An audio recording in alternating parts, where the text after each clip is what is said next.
கல்லீரலும் பித்தப்பையும் நம் உடம்பில் இருக்கிற கல்லீரலும் பித்தப்பையும் கண்ணோடு மிக நெருங்கிய தொடர்புடைய எக்ஸ்டர்னல் சென்ஸ் ஆர்கான் அப்படின்னு அக்குபஞ்சரில் படிப்போம்.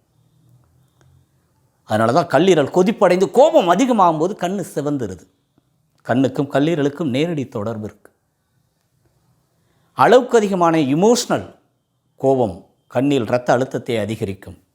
கல்லீரல் சார்ந்த பலகீனத்தின் காரணமாக கண் பார்வை குறைபாடு வருவதற்கோ, வாழ்வியலில் நாம் செய்யக்கூடிய முரண்பாடான வாழ்வியல் முறை, அதுதான் இயற்கைக்கு முரண்பாடான வாழ்வியல் முறையில் தூக்கத்தை மிஸ் பண்ணுறதுனால பிரெயின் அதிக உஷ்ணம் அடைவது, கண்ணுக்கு அதிக நேரம் ஒர்க்லோடு, டே முழுவதும் லைட் வெளிச்சம், நைட்லேயும் லைட் வெளிச்சம். அப்போ 50 வயது 60 வயது வரை ஒளி பொருந்திய பார்வையோடு இருக்க வேண்டிய கண் அவ்வளவு ஆண்டுகள் பயன்படுத்த வேண்டியது 10 வயது 20 வயதுக்குள்ளேயே கண் பார்வையை இழக்கக்கூடிய ஒரு நிலை. பள்ளி சிறுவர்கள் குழந்தைகள்லாம் இன்றைக்கி பயன்படுத்துகிற கண்ணாடி பயன்படுத்தக்கூடிய ஒரு நிலை. இப்போ கண்ணாடி போட்டால் அது அழகுன்னு நினச்சி ஆசைப்பட்டு இன்றைக்கி அழகுக்காக கண்ணாடி பயன்படுத்தக்கூடிய நபர்கள், எனக்கு கண்ணாடி போட்டால் என் ஃபேஸ்க்கு ரொம்ப அழகாக இருக்குது அப்படின்னு பயன்படுத்தக்கூடியவர்கள்லாம் இன்றைக்கி அதிகமாகிட்டு இருக்காங்க. யாரெல்லாம் அப்படி பயன்படுத்துகிறீங்களோ இருக்கிற கண் பார்வையும் போயிடும். தயவுசெய்து பயன்படுத்தாதீங்க. ஓகே.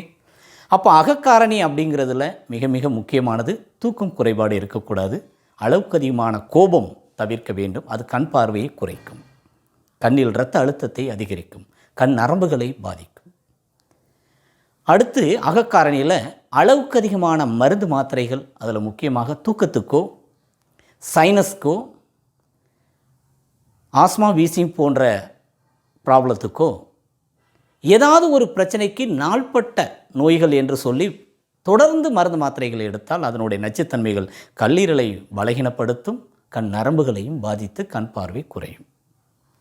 அப்போ புறக்காரணிகள் என்ன, அகக்காரணிகள் என்ன, இதை குறைத்து கொள்வதற்கு நாம் முயற்சி செய்ய வேண்டும். சார் இதெல்லாம் வந்துருச்சே, வந்ததுக்கப்புறம் நாங்கள் என்ன சார் செய்கிறது? வராமல் தடுப்பதற்கு வாழ்வியல் முறையில் இதை பார்த்து கொள்ள வேண்டும்.